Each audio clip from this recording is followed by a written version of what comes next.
오늘 또 시대 분별에 대해서 말씀드립니다. 제가 계속 종말에 대해서 말씀드리고 있는데 종말에 특히나 하나님의 구원 계획이 정해져 있다는 것을 믿으시기 바랍니다. 하나님께서 구원을 계획하셨습니다. 창세 때부터 그 일을 계획하셨는데 로마서에는 하나님의 인자하심과 준엄하심을 보라 했습니다.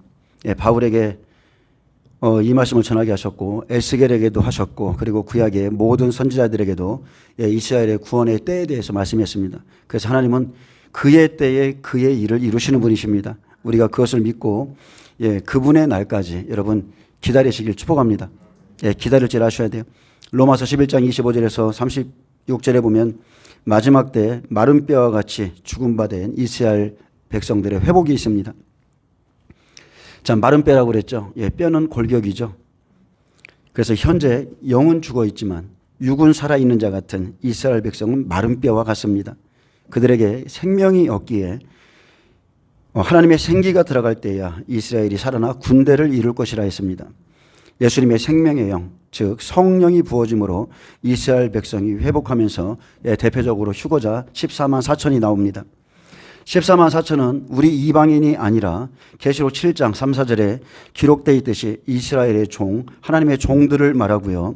하나님께서 약속하신 때 친히 생기를 불어 넣으시는 시간은 환란이 시작될 때 바로 일곱째인이죠. 환란한 일곱째인에서 시작됩니다. 그러므로 이 진리의 약속을 믿는 자는 잠잠히 하나님께서 일하시는 시간을 기다려야 됩니다.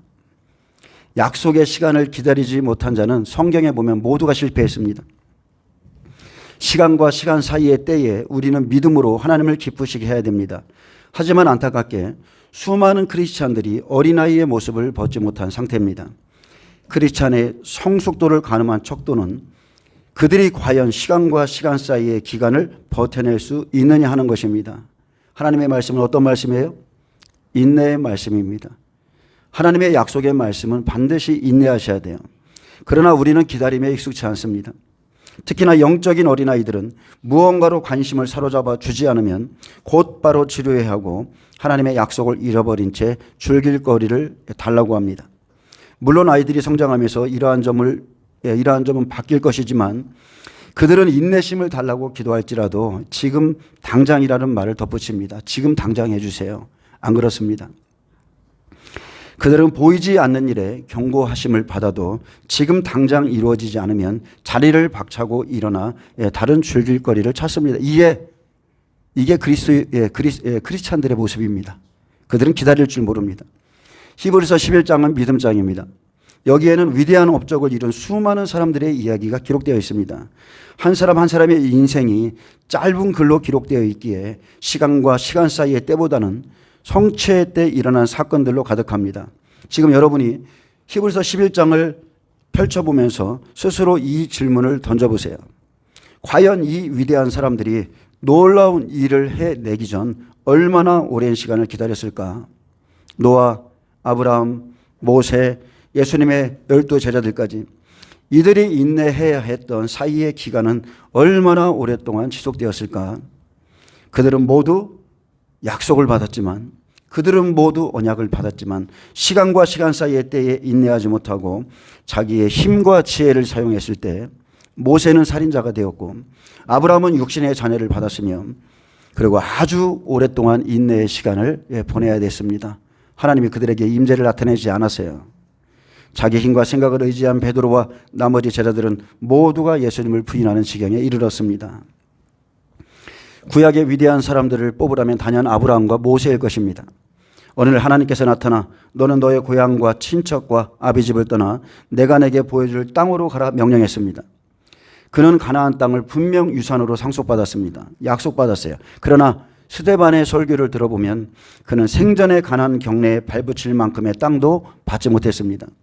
사도행전 7장 5절에 그러나 여기서 발붙일 만한 땅도 유업으로 주지 아니하시고 하나님은 아브라함에게 자녀의 약속도 건네셨습니다.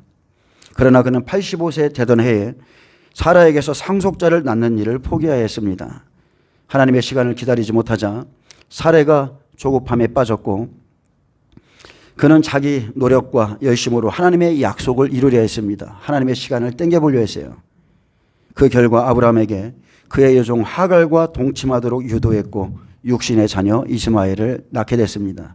그 후 하나님은 육신의 자녀를 쫓아나게 하셨고 아브라함의 고통은 그것이 엄청난 고통이 됐습니다.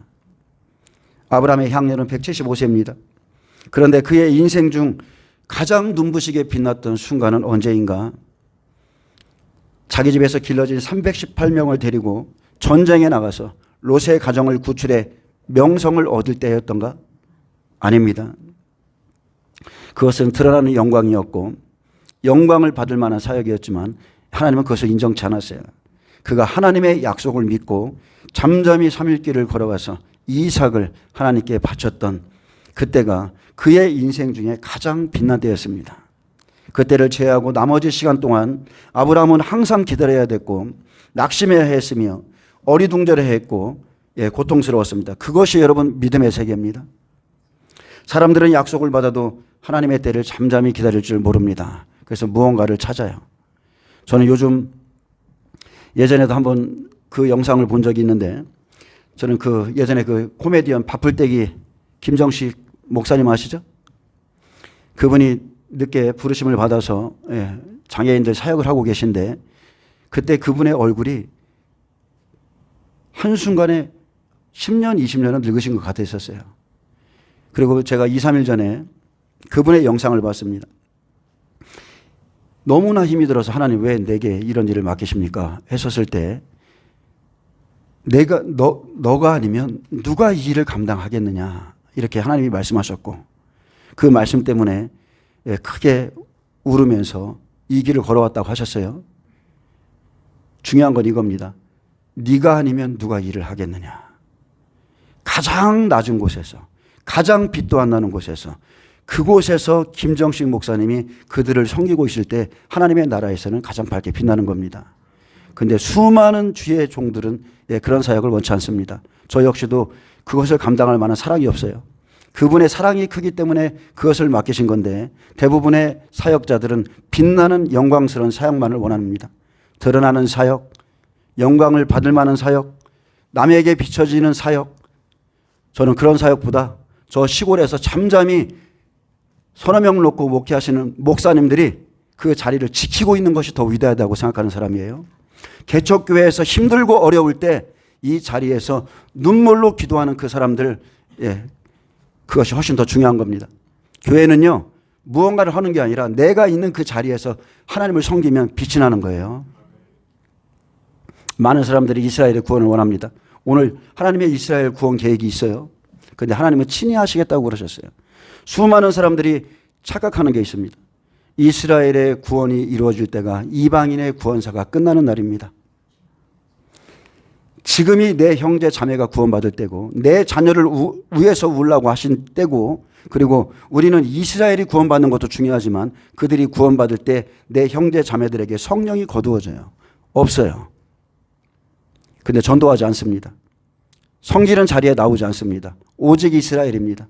저는 이런 분들을 너무나 많이 봤습니다. 저는 신학교 때부터 많이 봤어요. 이런 분들을.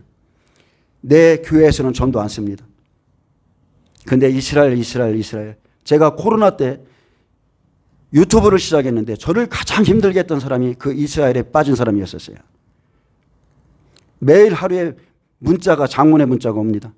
여기 교회를 다니면서 이 자리에 앉아 있으면서 나는 목사님보다 이스라엘에 대해서 몇 시간은 더 설교할 수 있다. 아주 장문으로 보냅니다.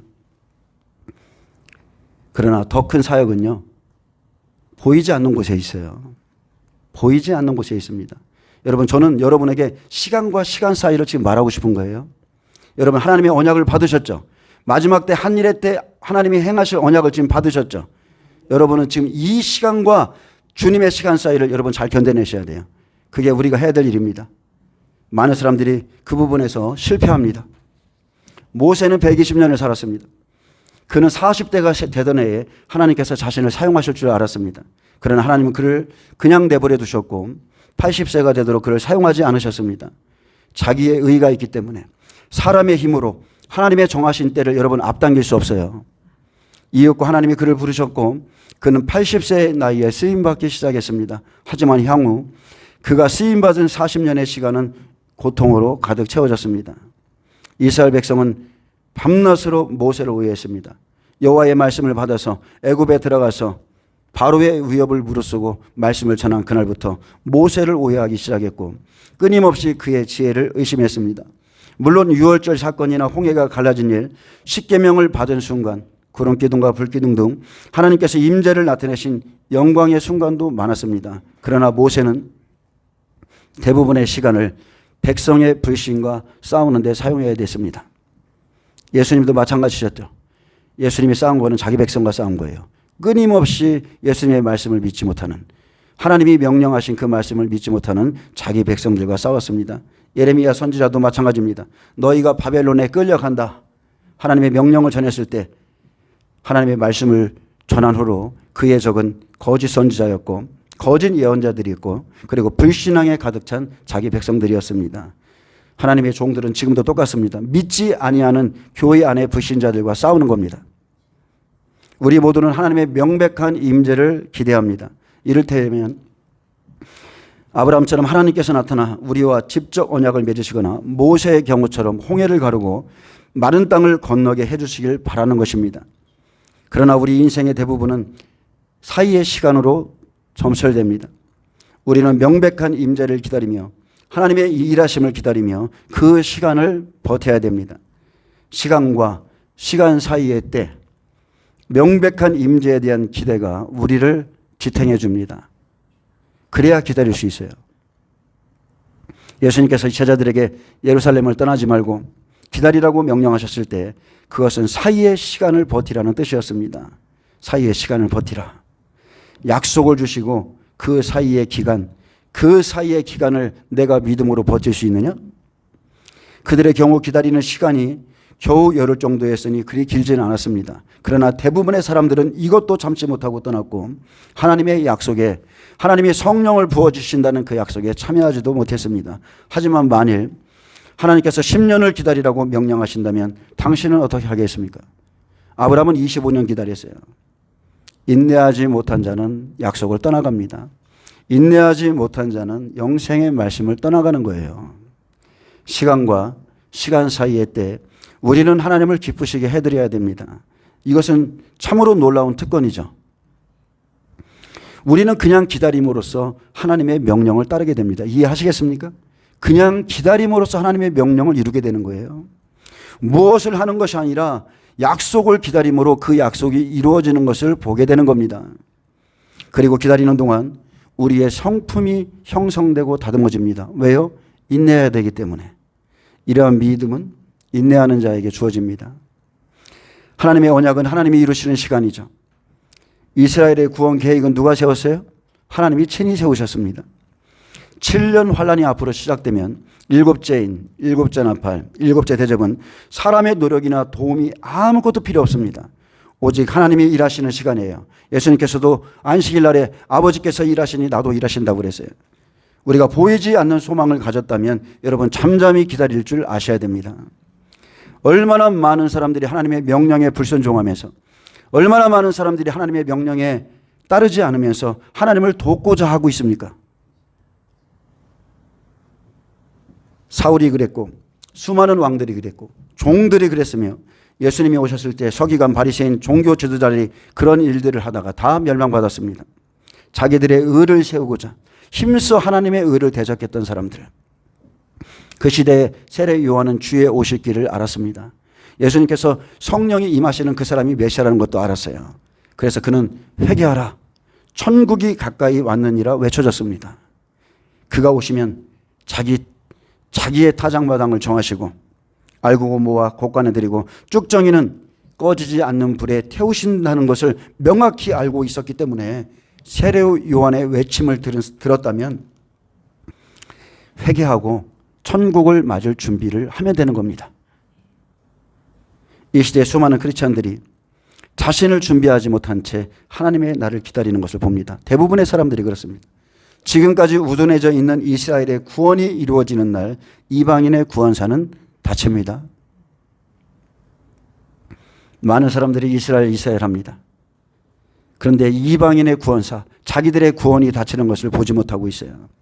환란이 시작되기 전 하나님께서 교회에 명령하신 것들이 있습니다. 반드시 지키도록 가르쳐야 되는데 종들이 하나님의 명령은 저버리고 초림 때와 똑같이 자기들이 좋아하는 밭에 가서 자기들이 좋아하는 일을 하고 있는 거예요. 이 시대에 반드시 우리가 해야 될 일이 있어요. 근데 그것은 귀중해 보이지 않거든요. 방주를 짓는 일은 너무나 공허하고 무모해 보이고 눈에 보이는 것을 쫓아가요, 사람들은. 이 시대의 바리새인 같은 종들이 힘써 자기 의를 내세우고 백성들은 그것을 좋다고 쫓아가고 있습니다. 그래서 아모스 선지자는 끝날에 악한 지도자들을 심판할 거라 했습니다. 그들은 요셉의 환난에 대해서 근심치 않는 종들이라고 그랬어요. 야곱 시대를 살아가면서 요셉의 환난에 대해서 근심치 않는 종들. 여러분, 야곱 시대가 마치면 요셉의 환난이 옵니다. 은혜 시대가 마치면 바로 종말입니다. 종말은 7년의 기근으로 시작됩니다. 아모스 6장 3절에 너희는 흉한 날이 멀다 하여 포악한 자리로 가까워지게 하고 상하상에 누우며 침상에서 기지개 캐며 양떼에서 어린 양과 우리에서 송아지를 잡아서 먹고 비파 소리에 맞추어 지절거리며 다윗처럼 자기를 위하여 악기를 제조하며 대접으로 포도주를 마시며 귀한 기름을 몸에 바르면서, 이게 은혜 시대의 지금 모습이죠. 특히나 환난 전 휴거를 기다리는 교회는 다 이 모습입니다. 근데 요셉의 환난에 대해서는 근심하지 아니하는 자로다. 그러므로 그들이 이제는 사로잡히는 자 중에 앞서 사로잡히리니 기지개 켜는 자의 소리가 그치리라. 그날에 가면 알게 됩니다. 그날에 가면 알게 돼요. 지금 환난 전 휴거를 외치며 근심 없이 침상에서 기지개 켜는 종들, 성도들, 성령의 귀한 기름은 몸에 다 쳐바르면서 은혜는 은혜대로 다 받으면서 하나님과 상관없는 일을 하는 자들은 그날 제일 먼저 사로잡혀 그 떠드는 소리가 그칩니다.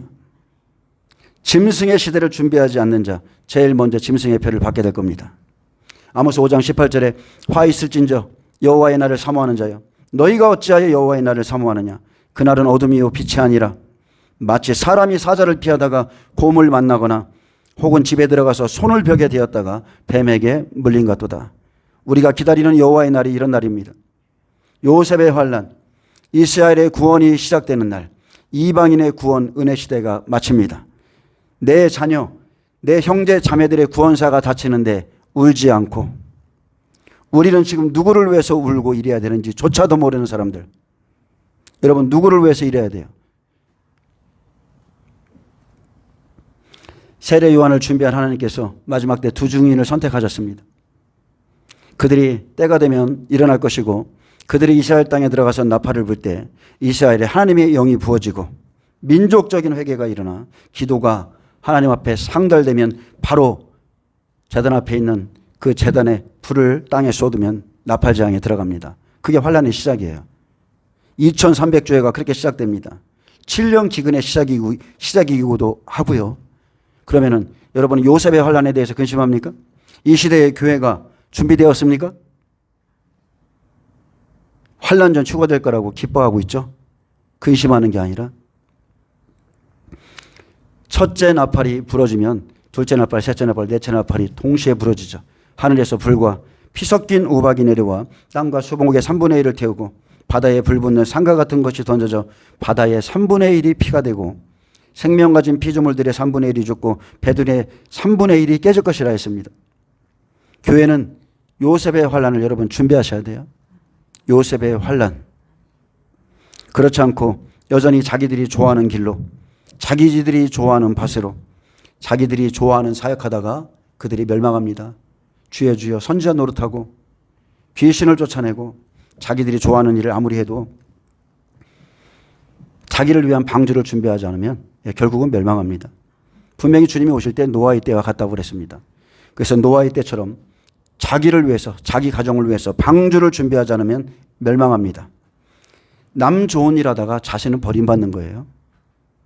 매매할 수 없는 시대가 오고 있는데 그날엔 스스로 짐승의 표를 받을 것이라고 요셉의 책에 기록되어 있는데 덫과 같은 날이 임합니다.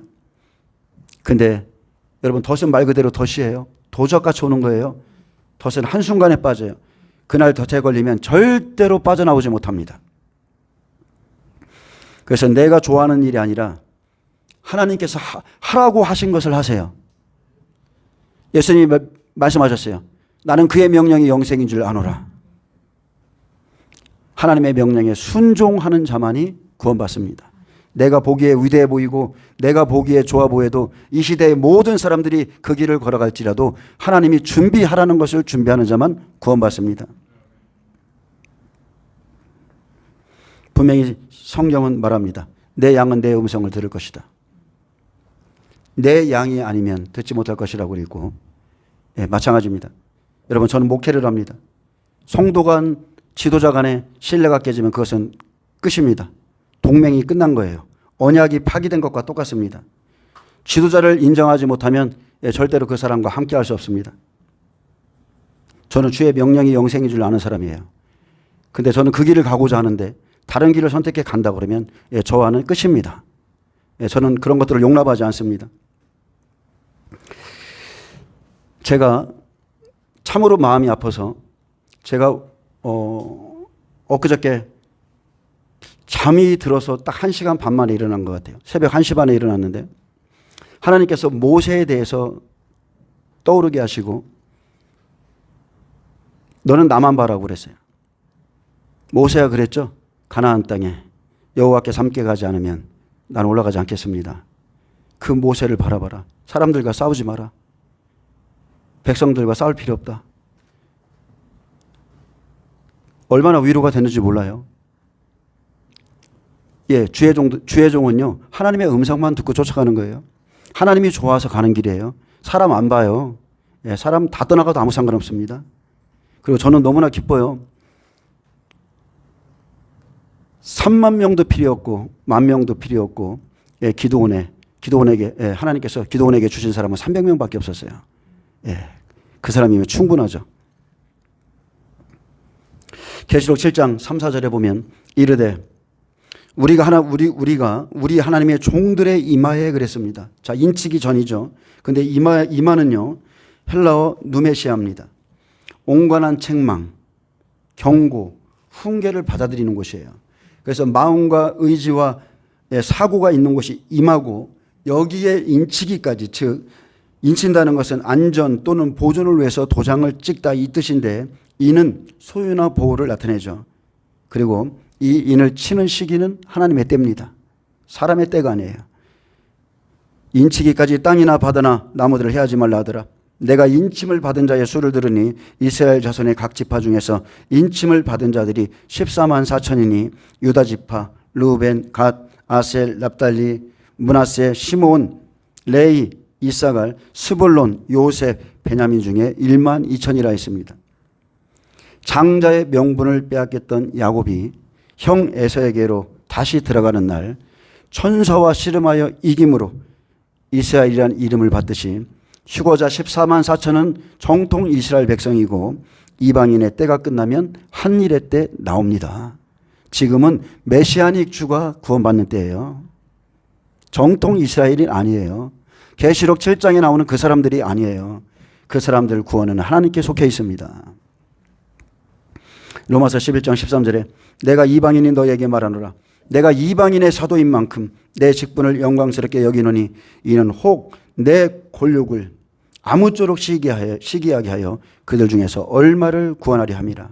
바울은 내가 이방인의 사도로서 내 직분을 영광스럽게 여기고 나의 임무는 이방인을 충만케 하는 것과 또 11절에 이스라엘을 시기하게 하여서 즉 질투하고 경쟁하게 해서 그들 중에서 얼마를 구원하는, 다 구원한 것도 아닙니다. 얼마를 구원하는 하나님의 구속사에게 동참하게 된 것이라 했습니다. 마찬가지입니다.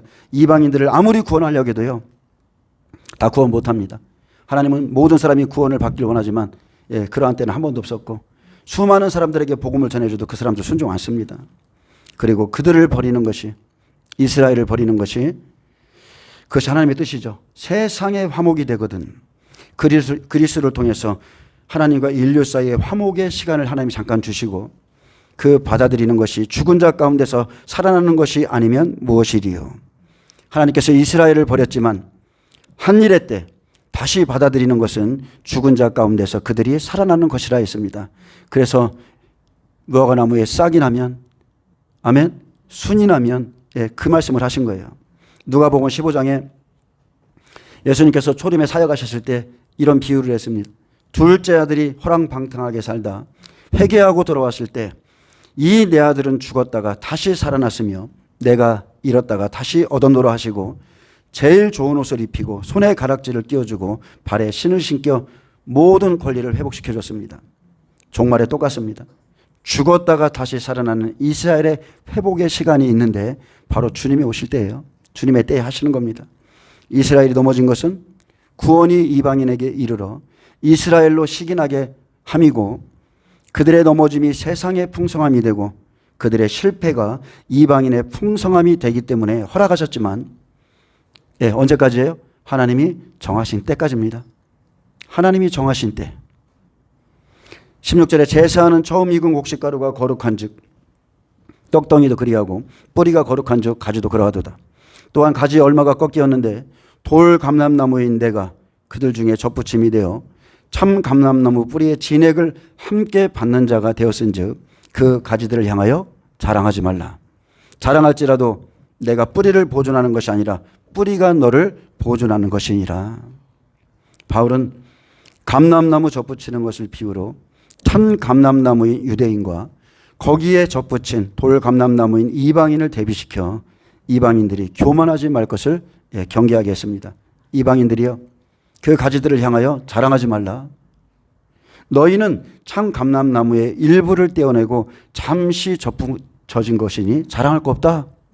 그들의 구원 하나님이 이루실 거야. 너희도 자랑할 거 없어. 이방인은 원가지가 아니에요. 뿌리가 보존하는 것이에요. 참 감람나무의 뿌리의 진액을 함께 받는 자가 되었다는 것은 예수님의 복음을 이방인이 받았다는 겁니다. 원가지를 꺾고 돌 감람나무에 젖붙였죠. 왜요? 그들은 믿지 아니함으로 꺾였고 복음을 거부했습니다. 이방인이 젖붙임을 받게 하사 참 감람나무 뿌리의 진액을 함께 받게 되었습니다. 이스라엘이 버린 복음을 이방인이 받음으로 원가지를 꺾고 돌 감람나무 젖붙였습니다. 에서가 갈 길 이제 야곱이 가죠. 이스라엘이 갈 길을 이방인들이 가게 된 것입니다. 이방인은 야곱처럼 별미로, 별미는 은혜죠. 별미로 믿음의 옷을 입었고 복음의 발 뒤꿈치를 잡은 자입니다. 속이는 자 같지만 저주받은 자 같으나 그렇지 않죠. 하나님의 뜻 안에서 이루어지는 거예요. 창세기 25장 28절에 이삭은 에서를 사랑하였고 그랬습니다. 에서가 어떤 사람이에요? 털이 많은 사람, 털이 많은 짐승이에요. 짐승, 구약의 짐승들. 리브가는 야곱을 사랑하였더라. 매끈매끈한 우리죠. 매끈매끈한 우리 야곱을 사랑했어요. 예수님 오셨을 때 예수님은 이스라엘의 잃어버린 자를 위해서 왔습니다. 예수님은 이스라엘을 사랑하셨고 아내 리브가 제자들이죠. 제자들은 이방인을 사랑하여 염소 새끼의 가죽을 입혔습니다. 에서가 장자의 명분을 가볍게 여기고 야곱에게 팔았습니다. 그 후에 이삭이 그랄에 거주하였을 때 블레셋 아비멜렉의 백성들이 죽일까 해서 리브가가 누이로 불려지듯 복음이 그렇게 그 성에 들어가게 되고 아비멜렉은 하나님을 두려워하게 되므로 그 사람이나 그의 아내를 범하는 자는 다 죽이리라 명했습니다. 이삭의 노년에 그 어머니 리브가가 야곱에게 말하기를 모든 저주는 내게 돌리고 내 말을 따르라 하면서 야곱이 축복을 받을 수 있도록 에서의 좋은 의복을 야곱에게 입혀주고 별미를 만들어 주었습니다. 예수님이 십자가를 지시면 이스라엘 버림받고 야곱이 구원의 길을 갈 것을 말하는 겁니다. 아멘. 바울은 이후에 있을 하나님의 구원 계획을 설명합니다. 로마서 11장 24절에 내가 원 돌 감람나무에서 찍힘을 받고 본성을 거슬러 좋은 감람나무의 젖붙임을 받았으니 원가지인 이 사람들이야 얼마나 더 자기 감람나무의 젖붙이심을 받으랴. 형제들아, 너희가 스스로 지혜 있다면서, 스스로 지혜 있다 생각하는 사람들이요 예수님을 부인합니다.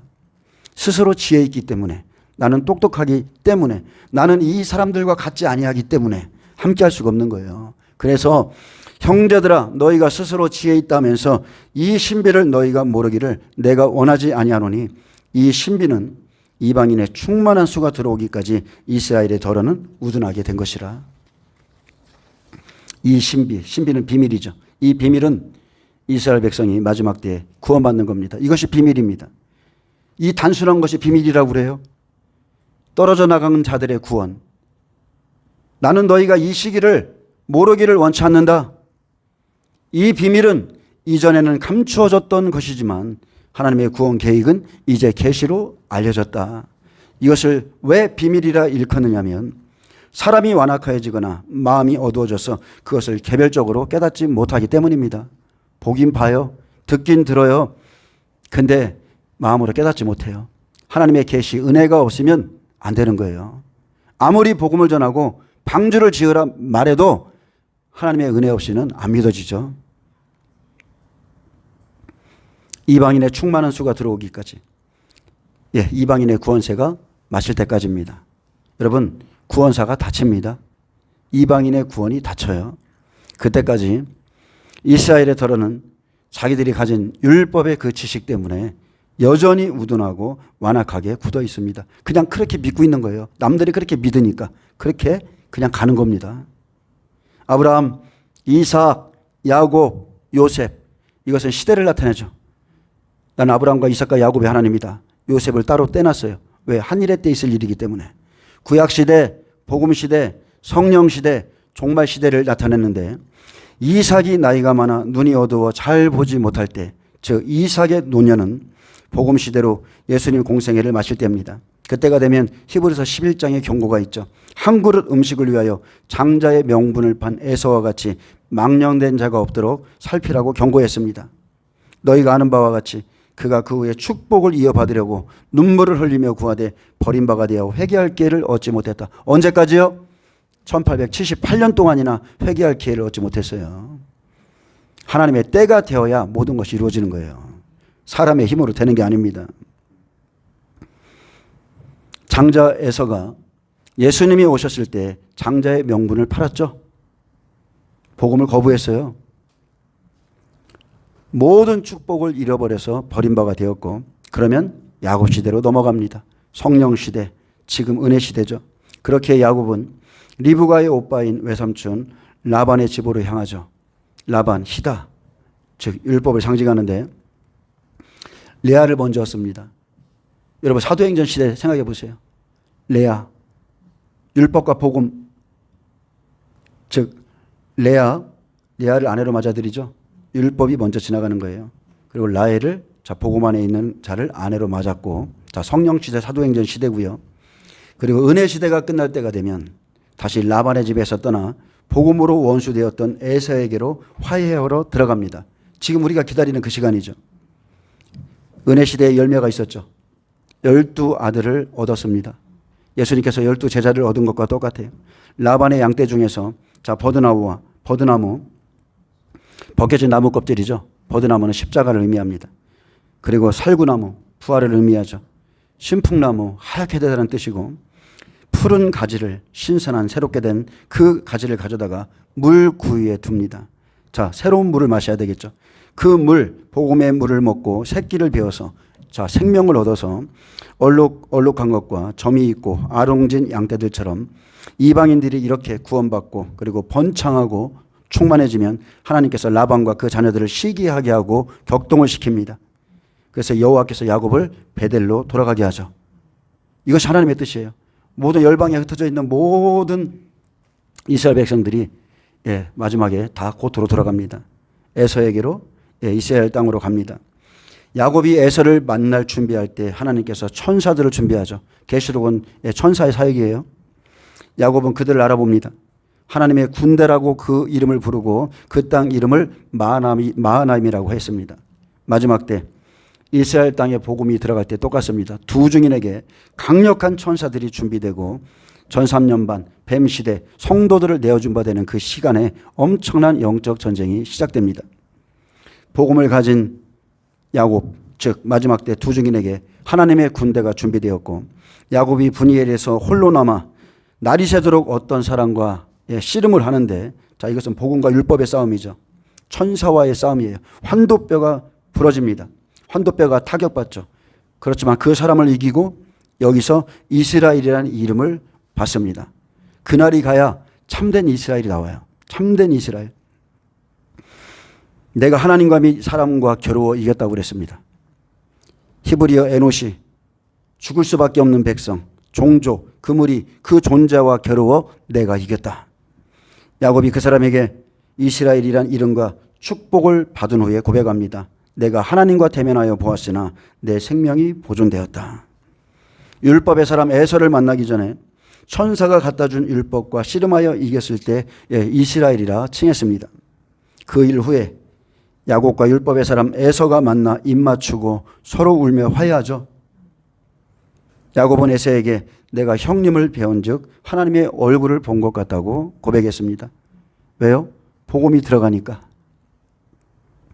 하나님의 섭리 안에서 한일의 때 이 일이 일어납니다. 천사를 이기고 율법을 이기고 이스라엘이라는 이름을 얻듯이 복음 안에서 유대인과 이방인이 하나가 되어 한 몸을 이룹니다. 야곱이 하나님께서 베푸신 은혜로 얻게 된 소유를 주고 에서에게 받은 은혜에 감사하듯이 복음은 나온 곳으로 다시 이스라엘로 돌아갑니다. 그곳이 땅끝이죠. 유브라데 강에 이르면 복음은 마치는 거예요. 전 3년 반 육납할 유브라데 강이 거기가 복음의 끝입니다. 알곡들을 추수하는 시간이 마치죠. 그리고 여러분 또 무엇이 땅끝입니까? 여러분의 가정이 땅끝이에요. 각자에게 주신 가정에 땅끝이 있어요. 그것은 소홀히 하면서 저 멀리 있는 이스라엘만 바라보지 마시고 여러분의 가족 구원을 위해서 지금 애타게 애절하게 우시기를 축복합니다. 리브가에게 이르시되 큰 자가 어린 자를 성결이라 하셨고 내가 야곱은 사랑하고 에서는 미워하였다 하신 것처럼 복음으로 따지면 우리가 그들과 원수된 자지만 빚진 자입니다. 빚진 자지만 분명히 성경은 사랑의 빚 외에는 어떤 빚도 지지 말라고 그랬어요. 그래서 히브리서 11장 40절은 이는 하나님이 우리를 위하여 더 좋은 것을 예비하셨은즉 우리가 아니면 그들로 온전함을 이루지 못하게 하려 함이라 했습니다. 아예 이렇게 하나님이 정해놓으셨어요. 야곱처럼 이방인 두 증인이 한 일의 때 복음을 가지고 이제 복음의 빚을 갚으러 가죠. 이스라엘 땅에 들어가서 복음으로서 전쟁을 치르게 될 것인데 생명의 근원인 환도뼈가 부러지듯이 두 증인이 복음을 전하고 1260일을 마칩니다. 순교하죠. 부활합니다. 그러면 그날 에서의 자손인 이스라엘 14만 4천이 그들과 함께 휴거에 참여합니다. 그러므로 복음의 빚, 사랑의 빚을 다 갖게 하셨어요. 부활과 함께 휴거가 일어납니다. 그것이 하나님의 뜻입니다. 마지막 일곱 전합할 1260일이 마치는 그날에 하나님의 비밀이 이루어지죠. 야곱이 천사와 싸우고 그때서야 이스라엘, 참 이스라엘이 됩니다. 여러분 우리는 영적 이스라엘이 아닙니다. 우리는 이스라엘 백성보다 나은 것 하나 없이 야곱처럼 은혜로 이곳에 서 있지만 야곱이 율법과 싸워서 이기듯이 여러분은 약속의 말씀을 붙들고 여러분 싸우셔야 돼요. 죄와 싸우고 약속을 붙들고 싸우고 세상과 싸워서 반드시 이기셔야 됩니다. 계시록에서 7교회는요 모두 이기는 자에 대한 말이에요. 진자는 이긴 자의 종입니다. 이기는 그에게 약속을 주셨죠. 이긴 자가 이스라엘이듯 이긴 자가 하나님을 보게 될 겁니다. 우리는 이겨야 돼요. 그래야 우리도 하나님을 봅니다. 아멘. 마지막 때 미혹을 받지 말라고 그랬어요. 수많은 미혹들이 있습니다. 진리에서 벗어난 것들이 있습니다. 우리는 지금 점과 아롱진 것과 검은 것과 얼룩얼룩한 야곱의 양떼들입니다. 근데 주께서 허물과 죄로 죽은 우리를 살리셨죠. 오직 은혜로 십자가 복음의 물을 먹고 저와 여러분이 이곳에 있는데 구원받았는데 이방인의 충만한 수는 지금 다 차가고 있습니다. 그러니까 가슴이 애타는 거죠. 이제 복음이 이스라엘로 들어가고 있습니다.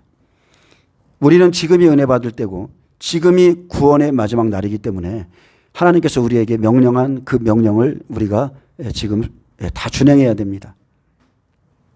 여러분 끝이 다가오고 있습니다. 이제 교회는 정말로 정신을 차리고 자신을 점검해야 돼요. 자신들이 지금 자기 교회가 잘 가고 있는지 하나님이 이 시대에 교회에게 무엇을 준비하라고 했는지 주의 종들은 정신 바짝 차리고 때를 따라 양식을 나눠줘야 됩니다. 얼마나 많은 사람들이 때를 모르고 즐기며 한 그릇 음식을 위해서 팥죽 한 그릇 때문에 에서처럼 장자의 명분을 바르며 살고 있습니까? 먹고 사는 것에 매달려서 복음을 헌시작 버리듯 버리고, 어떤 사람은 음욕과 정욕이 부릴 듯 일어서 소돔성과 세상의 화려함을 향해 불나방처럼 달려가고 있습니다. 로마서 1장 28절은 말합니다. 그들이 마음에 하나님 두기를 싫어한다고 그랬어요. 마음에 하나님을 두기를 싫어한다. 하나님의 말씀을 두기를 싫어하는 거예요. 왕이 내 안에 없어요. 하나님은 마음의 상태를 감찰하십니다. 하나님께서 그 상실한 마음대로 내버려 두사 합당하지 못한 일을 하게 하셨으니, 여러분, 이게 마지막 때입니다. 추수의 때가 오면 그냥 내버려 둡니다. 마음에 하나님을 두기 싫어해요. 하나님의 법을 두기 싫어해요. 그래? 내 마음대로 살아. 그러면 어떤 일을 해요? 곧 모든 불의, 추악, 탐욕, 악의가 가득한 자요, 시기, 살인, 분쟁, 사기, 악독이 가득한 자요, 수군수군하는 자요, 비방하는 자요, 하나님께서 미워하시는 자요, 능욕하는 자요, 교만한 자요, 자랑하는 자요, 악을 도모하는 자요, 부모를 거역하는 자요, 우매한 자요, 배약하는 자요, 무정한 자요, 무자비한 자라. 그들이 이 같은 일을 행하는 자는 사형에 해당한다고 하나님께서 정하심을 알고도 자기들만 행할 뿐만 아니라 또한 그런 일을 행하는 자들을 옳다 하느니라. 그래서 마지막 때 우리의 고통은 다른 게 아닙니다. 사람들로 받는 고통입니다. 사람들에게 받는 고통. 일반적이지 않은 사람들. 마음에 하나님 두기를 싫어하는 사람들의 그 말과 그 태도, 그 불신앙들, 그것 때문에 고통받습니다. 바울은 로마서에 기록된 이 죄뿐만이 아니라 마지막 때 말세가 되면 더욱더 기가 막힌 일들이 있을 것이라 했습니다. 디모데후서 3장 1절에 디모데야, 너는 이것을 알라. 말세에 고통하는 때가 이르러. 여러분, 말세에 무엇이 고통입니까? 사람들에 대한 고통이죠. 귀신보다 훨씬 더 무서운 것이 사람들의 폐역 때문에 받는 고통입니다. 온통 자기 사랑뿐이에요. 온통 자기 사랑. 헌신짝 버리듯 주의종 버리고 교회 버리고 다 버립니다. 복음을 헌신짝 버리듯 버리죠. 마음의 왕이 없어서, 그분의 말씀이 없어서 그냥 자기의 소견대로 자기 좋을 대로 그냥 움직이는 거예요. 사람들이 자기를 사랑하며 돈을 사랑하며 자랑하며 교만하며. 왜 그래요? 다 높아져 있기 때문에. 높아진 교만한 마음 때문에 그렇습니다. 비방하며 부모를 거역하며 감사하지 않으며 거룩하지 않으며 무정하며 원통함을 풀지 아니하며 모함하며 절제하지 못하며 사나우며 선한 것을 좋아하지 아니하며 그랬습니다. 그리고 배신하며. 여러분, 배신은 사람의 마음 가죽에 칼집을 대는 거예요. 이것은 없어지지 않습니다. 배신하며 조급하며 자만하며 쾌락을 사랑하기를 하나님 사랑하는 것보다 더하며, 믿는 자들이 하나님을 사랑하는 것보다 일락을 쾌락을 더 사랑합니다. 경건의 모양은 있으나 경건의 능력은 부인하니 이 같은 자들에게서 내가 돌아서라. 하나님이 돌아서라고 그랬어요. 돌아서라. 여러분, 마음에 새기시길 바랍니다. 말세의 고통이 이런 거예요. 사람들을 보는 것이죠. 이런 크리스찬들을 보는 것이 마음의 고통입니다. 내가 세상에 화평을 주러 온 줄로 생각하지 말라. 화평이 아니요 검을 주러 왔노라. 내가 온 것은 사람이 그 아버지와 딸이 어머니와 며느리가 시어머니와 불의하게 하려 함이니 사람의 원수가 자기 집안 식구니라. 아버지나 어머니를 나보다 더 사랑하는 자는 내게 합당하지 아니하고 아들이나 딸을 나보다 더 사랑하는 자도 내게 합당치 아니하며 또 자기 십자가를 지고 나를 따르지 않는 자도 내게 합당하지 아니하리라. 자기 목숨을 얻는 자는 잃을 것이요 나를 위하여 자기 목숨을 잃는 자는 얻으리라.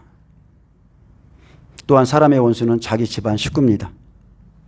예, 이렇듯이 사람에게 받는 고통이 바로 말세의 고통입니다. 생각이 다릅니다. 사상이 다르죠. 그것이 원수고 고통이 되고, 예, 마지막 때는 사울의 길이 있고 다윗의 길이 있어요. 각자의 길을 가는 겁니다. 각자의 길. 지금 하나님의 경고의 말씀을 듣고도 돌이키지 않는다면 설마 하다 이스라엘 백성처럼 우둔해진 마음으로 그냥 그렇게 살다가 버림당하는 거죠. 노아의 때 보세요. 하나님이 땅에 사는 것들을 다 쓸어버리실 때 오직 노아와 그 방주에 타고 있던 자들만 살아남았습니다. 그러나 미련한 자식은 잠언서에 끝내 경고를 받지 않는다고 그랬어요.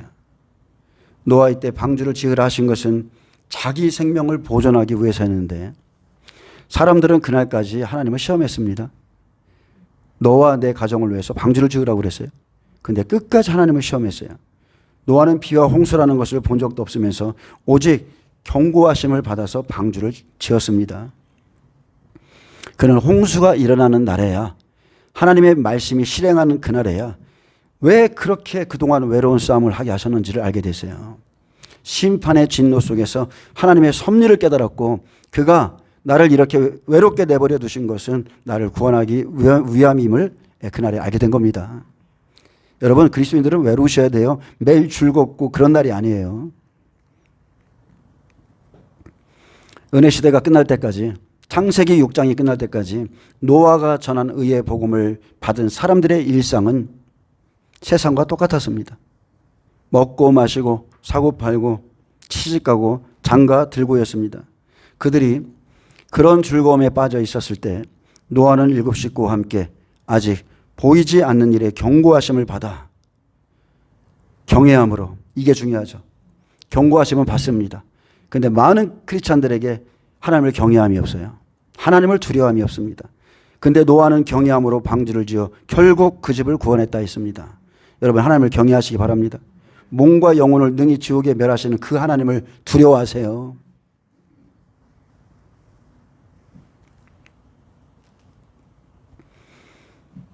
어떤 위대한 사역을 하는 것이 중요치 않습니다. 모든 교회가 초림 때와 똑같습니다. 때를 따른 하나님의 말씀을 무시한 채 자기가 좋아하는 일을 합니다. 왜요? 하나님을 경외함이 없기 때문에, 하나님을 두려워함이 없기 때문에 자기들이 좋아하는 일을 하는 거예요. 보이지 않는 일에 경고하심을 받지 못하고 보여주는 일로, 나타나는 일로 하나님의 일을 한다고 생각하지만 완전한 착각입니다. 그날 홍수가 내릴 때 방주 안에 들어가지 못한 모든 호흡하는 생물들은 다 죽었습니다. 지금이야 폐쇄가 안 나죠? 방주 안에는 울부짖는 짐승 소리가 들리고 밖에는 더욱더 처참히 부르짖는 사람들과 짐승들의 소리가 들렸습니다. 그러나 그 환난 속에서 방주 안에 있는 자만이 구원을 받았습니다. 여러분, 약속대로입니다. 똑같죠? 우리도 지금 말씀대로 말씀의 방주를 짓고 있는 거예요. 순종한 자만이, 그를 경외함으로 그의 말씀을 준행한 자만이 구원받습니다. 사탄은 지금도 우는 사자같이 두루다니면서 산길차를 찾고 할 수만 있으면 택하신 자들을 미혹해서 속여서 기만해서 영원한 지옥으로 끌고 갑니다. 나는 노아처럼 하나님의 경고하심을 받고 있는가? 주님은 분명히 인자의 때가 노아의 때와 같다 했는데 나는 노아처럼 하나님의 경고하심을 받고 있는가? 하나님은 이 세대가 지나가기 전에 우리에게 지금 무엇을 준비하라고 명하셨는가? 여러분, 깨달으셔야 돼요. 나는 하나님의 모든 말씀을 지금 준행하고 있는 자인가? 내 뜻대로 살고 있는가? 여러분, 하나님을 없인 여기지 말고 또한 자기 자신을 스스로 속이지 말아야 됩니다.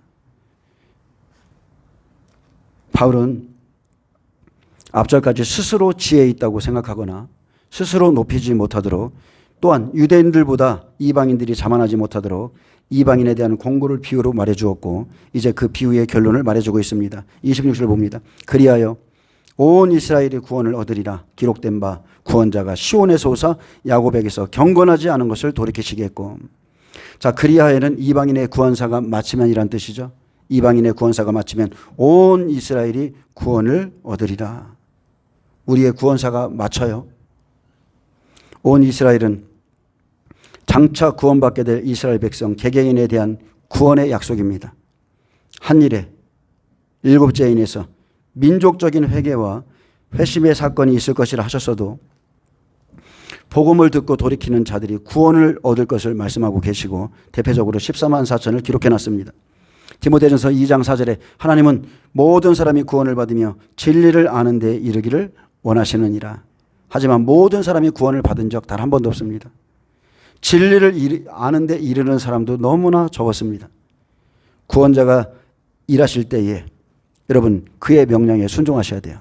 지금 이방인의 구원사가 다칠 때에 여러분은 하나님의 말씀에 순종하셔야 돼요. 자, 구원자가 시온에 오사 그랬습니다. 종말이 옵니다. 종말이 와요. 이스라엘 백성들 돌아올 때죠. 이사야 선지자는 이사야 59장 20절에 여호와의 말씀이니라 구속자가 시온에서 임하여 시온에 임하여 야곱의 자손 가운데서 죄가를 떠나는 자에게 임하리라 했습니다. 구속자가 오는데 죄가를 떠나는 자에게 임하리라. 여러분, 그래서 죄가를 떠나는 자에게 구원이 임합니다. 이 말씀은 다양하게 해석할 수 있는데 그 구원자가 시온으로부터 올 것이다. 그 구속자가 시온을 향하여 올 것이다. 그 구원자가 시온을 위하여 올 것이다.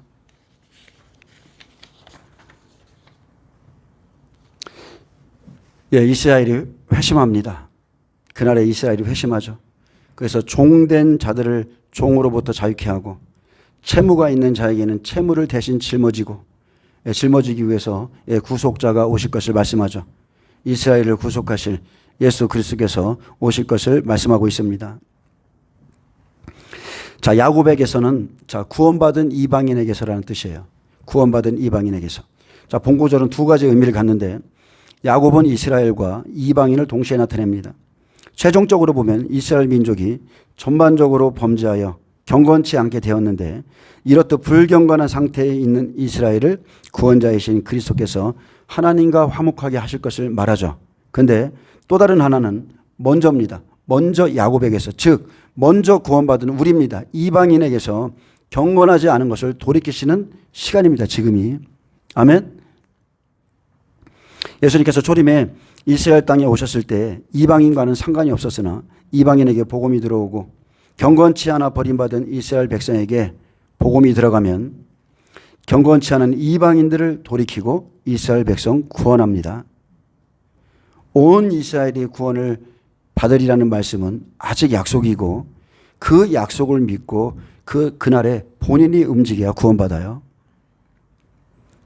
여러분, 경건치 않은 것을 돌이키실 때 돌아오지 않으면 심판입니다. 주님이 지금 우리에게 야곱에게 경건치 않은 것을 돌이키시라고 지금 명령하고 있습니다. 말로 또 행동으로 경건치 않은 자 여러분 돌이키셔야 돼요. 경건은 다른 게 아닙니다. 하나님의 말씀대로 사는 겁니다. 27절에 내가 그들의 죄를 없이 할 때에 내가 그들에게 이루어질 내 언약이 이것이라 함과 같으니라. 자, 내가 그들의 죄를 없이 할 때에, 다른 번역본에 보면 내가 그들의 죄를 떼어내 줄 때에 그랬습니다. 이 말이 더 실감나죠. 내가 그들의 죄를 떼어내 줄 때에. 그들의 죄는 넘어진 그들의 조상들의 죄로부터 말하고 있습니다. 초림 때 예수님을 영접하지 않은 죄, 예수님을 십자가에 못 박아 죽인 죄, 주 70년에 멸망하고 1878년 버림받았습니다. 그래서 하나님은 이스라엘 백성들이 자신의 죄에서 돌이키지 못할 것을 아셨고 그 죄는 하나님이 정하신 언약으로 처리해 주셔야만 없어지는 것입니다. 그러므로 언약의 시간까지 기다려야 돼요.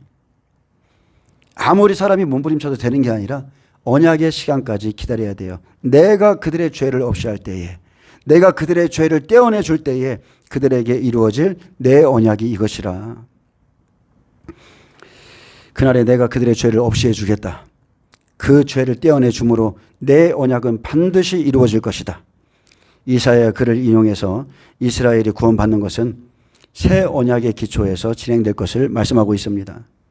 예, 구약의 초점은요, 시내산에서 이스라엘 백성과 계약을 맺은 것에 초점이 주어진 만큼 초점이 맞추어진 반면에 헬라어 본문에서는 진정한 의미에서의 언약은 하나님께로부터 나왔음을 먼저 시사하고요. 그리고 그 언약은 이스라엘을 구원할 새 언약이라는 겁니다. 아멘. 새 언약이에요. 28절 봅니다. 복음으로 하면 그들이 너희로 말미암아 원수된 자요 택하심으로 하면 조상들로 말미암아 사랑을 입은 자라. 자, 초림 예수 때 유대인들이 복음을 거부함으로 하나님과 적대 관계가 되자 이방 세계의 복음이 전해져 하나님과 화목하게 되었습니다. 그래서 복음으로 하면 유대인은 이방인들로 말미암아 원수된 자지만 바울은 유대인들은 이방인이 가진 것과는 다른 고유의 특권을 가지고 있다고 말했습니다. 무엇입니까? 이방인들과 다른 고유의 특권. 그것은 바로 택하심이죠. 택하심. 여러분, 택하심은 엄청난 은혜인 거예요. 그를 하나님의 손바닥에 새겼다고 그랬습니다. 택하심으로 하면 조상들로 말미암아 사랑을 입은 자라. 이스라엘 백성이 먼저 택하심을 받았으나 이스라엘 백성이 먼저 복음을 들었으나 돌아오지 않아서 이방인과 이스라엘 백성은 원수가 되었습니다. 그러나 이 택하심은 그들의 조상들 덕분에 하나님의 사랑 가운데 있어 왔다는 것입니다. 조상들의 의로운 행위가 자손들에게 영향을 준 것이 아니라 유대인들이 사랑을 잊고 있는 것은 그의 조상들과 맺은 언약에 근거한 것이고 신실하신 하나님은 그의 백성에게 은혜를 베푸셔서 자신의 언약을 성취해 가심으로 그 후손들에게도 조상들과 맺은 언약을 한결같이 신실하게 성취할 것이라는 것이죠. 그래서 결과적으로 이스라엘의 불순종으로 인해 하나님의 언약이 영원히 폐기되지 않았다는 뜻입니다. 아멘. 이게 하나님의 긍휼이에요. 오늘 오전 내내 그 하나님의 그 자비에 대한 노래를 들었는데 자비를 구하는 찬양을 들었잖아요. 우리가 무엇이간데 여러분 우리가 마지막 끝날까지 우리가 하나님께 구해야 될 것은 그분의 자비와 긍휼이에요. 그거밖에 없어요.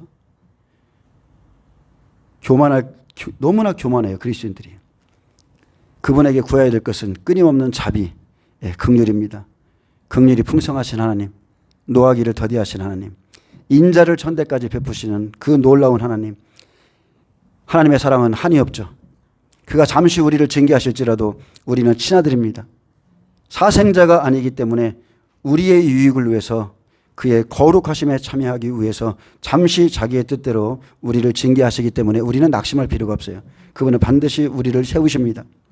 내 아들아 주의 징계하심을 경히 여기지 말며 그에게 꾸지람을 받을 때에 낙심하지 말라. 주께서 그 사랑하시는 자를 징계하시고 그가 받아들이시는 아들마다 채찍질 하심이라. 사랑하시기 때문에 죽으셨고 그렇게 많이 사랑하기 때문에 포기하지 않으시고 징계하는 겁니다. 29절에 하나님의 은사와 부르심에는 후회하심이 없느니라. 하나님의 은사는 선물이죠. 값없는 선물. 이것은 고린도 12장의 은사와는 다른 겁니다. 은사와 부르심은 부르심의 은사가 가장 중요한 은사의 의미로 볼 수 있고요. 이것은 중언법으로 은사와 부르심을 부르심의 은사로 번역할 수도 있습니다. 이스라엘이 가진 이 놀라운 특권이 있죠. 로마서 9장 4, 5절에 그들은 이스라엘 사람이라.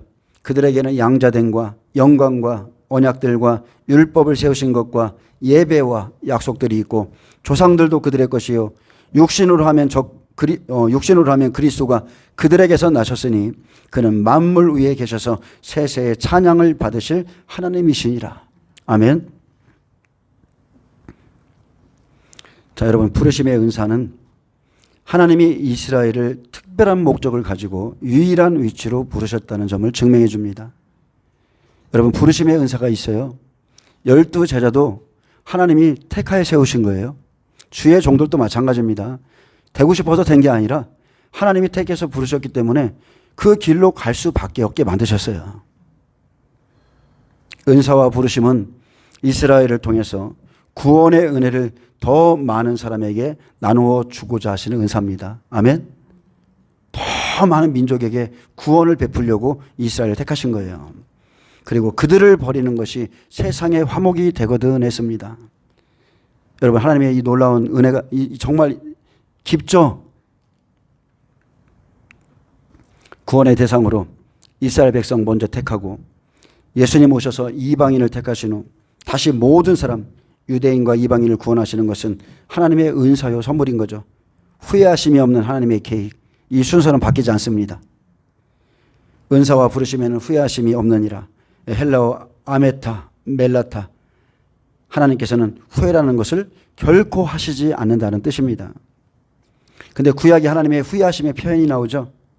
그 표현은 자신의 실수를 후회하여 돌이키는 것이 아니라 상대방에 대해서 심히 유감의 뜻을 나타내는 것입니다.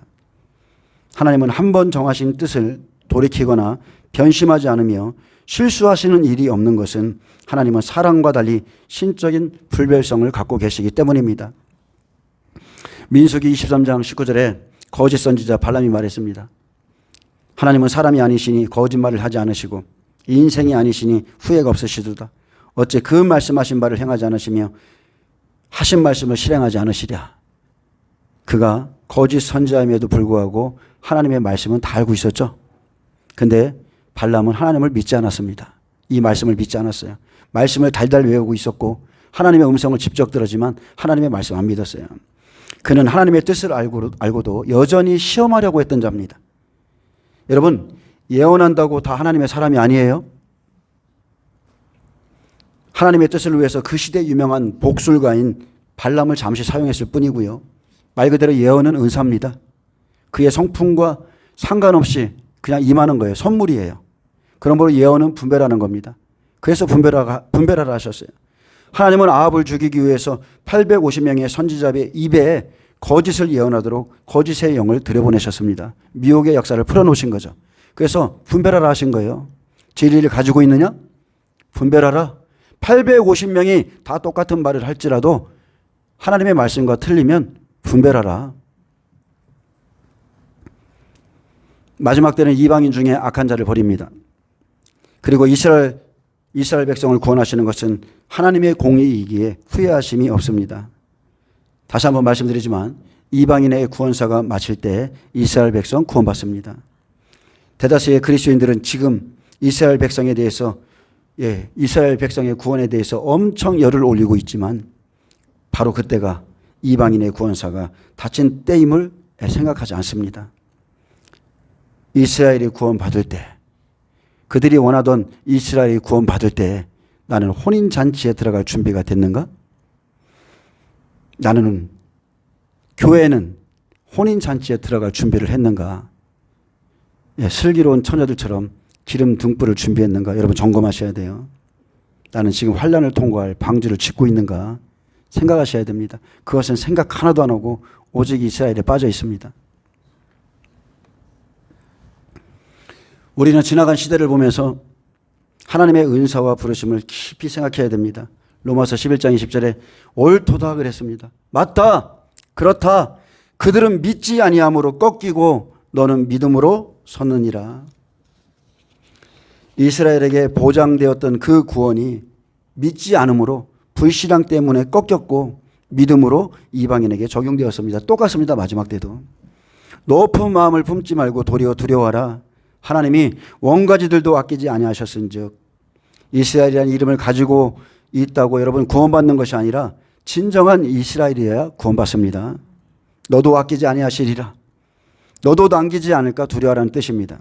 그러므로 하나님의 인자하심과 준엄하심을 보라. 여러분 이스라엘이요 하나님의 어미를 경험할 때에 구원받은 그리스도인들이 지금 하나님의 인자하심과 은혜로우심을 누리고 있습니다. 지금은 그런 때예요. 넘어지는 자들에게는 준엄하심이 있으니 자, 하나님의 의로우심은 믿음에서 넘어져 타락한 자들에겐 심판을 행할 때는 가차없이 주의하지 않고 잘라버립니다. 심지어 그의 약속의 백성마저도 제해버리는 어미의 하나님에게는 인자와 준엄하심이 있음을 여러분 보시길 바랍니다. 하나님은 사랑과 공의 하나님이세요. 너희가 만일 하나님의 인자하심에 머물러 있으면 하나님의 사랑은요 인간의 반응으로 더 풍성해집니다. 그래서 우리가 하나님의 인자하심에 머물러 있느냐 우리가 하나님의 준엄하심에 머물러 있느냐에 따라 틀려지죠. 너희가 만일 하나님의 인자하심에 머물러 있으면 그 인자가 너희에게 있으리라. 그렇지 않으면 너도 찍히는 바 되리라. 여러분 때를 알았다면 하나님의 말씀을 마음에 새겨야 됩니다. 불의한 청지기는요 자신에 대한 주인의 평가를 듣자마자 즉시로 돌이켜서 자기를 영접할 처소를 준비하기 시작했습니다. 이와 같이 우리도요 잘못된 길을 걷고 있다면 즉시 돌이키셔야 돼요. 쭉 여기 나오는 게 뭐냐면 순종에 대한 말이 나옵니다. 계속적으로 말하는 게 순종이에요. 너희가 전에는 하나님께 순종하지 아니하더니 이스라엘이 순종하지 아니함으로 이제 긍휼을 입었는지라. 너희는 구원받은 이방인이죠. 너희가 전에는 하나님께 순종하지 아니하더니 이스라엘이 불순종함으로 이제 긍휼을 입었는지라. 이스라엘이 초림에 오신 예수님을 거부함으로 이방인이 구원을 받았습니다. 무엇 때문에요? 이스라엘이 불순종함으로. 이스라엘이 불순종한 것을 이용해서 불순종을 통해서 그 결과로 긍휼을 입게 되었습니다. 여러분 이와 같이 구원은 사람의 힘과 노력이 아니라 이해하기 힘든 하나님의 지혜와 경륜으로 된 것입니다. 이 긍휼을 베푸신 것은 유대인이 순종치 아니함 때문이고 유대인에게서 이방인으로 그리고 모든 사람을 불순종에 가두어 두심으로 모든 사람들에게 다시 긍휼을 베푸시기 위함입니다. 그래서 모든 사람이 긍휼의 대상이 됩니다. 31절 이와 같이 이 사람들이 순종하지 아니하니 이는 너희에게 베푸시는 긍휼로 이제 그들도 긍휼을 받게 하려 하심이라. 자, 그들이 긍휼을 얻게 된다고 그랬죠. 언제요? 한 일에 7째에 인해서 이들이 구원받고 돌아옵니다. 이것은 완전히 하나님이 정하신 뜻이에요. 잠시 하늘이 반 시간쯤은 고요하더니, 그죠? 제단에 막 그 기도의 향이 올라오잖아요. 딱 그때까지입니다. 7째에 인해서 이스라엘 백성들이 그렇게 구원받고 돌아옵니다. 그래서 은혜 안에 있는 지금 이방인들이요, 우쭐을 대거나 교만하지 말 것은 구원받은 이방인들이, 잘 들으세요. 구원받은 이방인들이 바로 저들처럼 복음에 순종하지 아니하므로, 예수님의 초림에 오셨을 때 수많은 사람들이 복음에 순종하지 아니했듯이 구원받은 이방인들이 저들처럼 마지막 때의 복음에 순종하지 아니하므로 이스라엘이 다시 긍휼을 얻게 됨이라. 교회가, 7교회가 자만하지 말고 두려워야 될 이유가 바로 이겁니다. 하나님은 자신의 구원 계획을 변경하지 않으시고 긍휼을 계속 베푸십니다. 누군가 넘어지면 누군가는 긍휼의 대상이 되고 결국 모든 사람이 긍휼의 대상이죠. 그러나 그가 순종하지 않으면 그에 대한 구원은 다른 이에게 넘어갑니다. 이것이 목회를 하면서 느끼는 아픔이죠. 복음에 대해서 순종치 않는 사람들을 보는 것. 구원의 기회와 긍휼은 늘 주어진 것이 아닌데 하나님의 시간을 기다리지 못하고 자기의 길로 가는 사람들을 보는 것은 목회하면서 겪는 엄청난 아픔입니다. 하나님이 모든 사람을 순종하지 아니하는 가운데 가두어 두심은 모든 사람에게 긍휼을 베풀려 하심이라. 이렇게 하나님의 구원 계획의 결론을 맺습니다. 로마서 5장 12절에는 한 사람으로 말미암아 죄가 세상에 들어오고 죄로 말미암아 사망이 들어온 것처럼 한 사람으로 말미암아 모든 사람에게 하나님의 은혜가 임하였다는 내용과 같습니다. 그래서 하나님께서 지향하신 궁극적인 목적은 모든 인간을 긍휼히 여기시는 것이죠. 그래서 불순종으로 버려두심은 이것도 은혜예요. 그가 불순종했는데 하나님이 그냥 버려두시는 거예요. 이것도 은혜입니다. 왜요? 절망적인 상태에서 구원을 갈망하게 해서 하나님의 구원을 받아들이게 하심이고, 이방인을 위해서는 이스라엘을 도구로 사용하고요, 이스라엘을 위해서는 이방인을 도구로 사용합니다. 도구입니다. 도구. 여러분, 의로운 도구가 되시길 축복합니다. 순종도 불순종도 모든 사람에게 하나님의 긍휼을 이루기 위한 도구입니다. 내가 순종의 종이 되든지 불순종의 종이 되든지 그냥 하나님은 다 사용하는 거예요.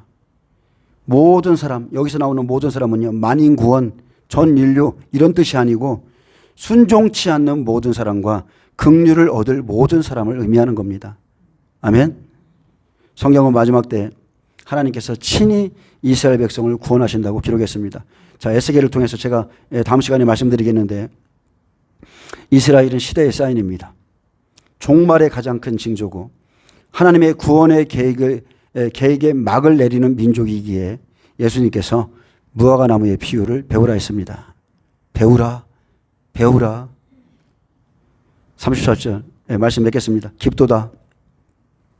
하나님의 지혜와 지식의 풍성함이요, 그의 판단은 헤아리지 못할 것이며 그의 길을 찾지 못할 것이로다. 누가 주의 마음을 알았느냐? 누가 그의 모사가 되었느냐? 누가 주께 먼저 드려서 갚으심을 받겠느냐? 이는 만물이 주에게서 나오고 주로 말미암고 주에게로 돌아감이라. 그에게 영광이 세세에 있을지어다. 아멘. 아멘. 여러분, 지혜 있는 자들의 지혜를 피하는 게 하나님의 지혜입니다. 여러분, 겸손하시기 바랍니다. 하나님의 비밀인 이스라엘을 깨닫게 하시고 우리에게 구원의 때를 알게 하셨다면 이방인들은 잘 들으세요. 마지막 때 노아와 같이 방주를 준비하시기 바랍니다. 그리고 더욱더 하나님 앞에 자신을 낮추고 그의 자비와 긍휼을 구하시기를 축복합니다. 정말로 자만하지 마세요. 뭐 안다고 생각하지 마세요. 심중에 누워서라도 하나님 앞에 자신의 모습을 볼 수 있게 되기를 바랍니다. 경건치 않은 야곱을 돌이키시는 이때에 하나님 앞에 부르짖어서 모든 죄와 싸워 이기고 하나님과 끝까지 동행하면서 하나님의 구원 계획에 동참하고 그렇게 순종하시기를 다시 한번 축복합니다. 예, 하나님의 명령에 순종하세요. 그것이 전부입니다. 예, 그것이 전부예요. 그의 명령이 그냥 영생입니다. 예, 기도합니다. 주님 감사합니다. 우리가 사람에게 좋게 하랴 하나님에게 좋게 하랴. 주님 하나님의 명령에 순종함으로 하나님을 기쁘시게 할 수 있는 자가 다 되게 하여 주옵소서. 예, 사람의 영광을 구하지 않게 하여 주시고 겸손하게 하나님의 구원의 은혜를 간구하는 자들이 되게 하여 주옵소서. 감사하며 예수님의 이름으로 기도합니다. 아멘. 예, 하나님 영광 박수를 드립니다.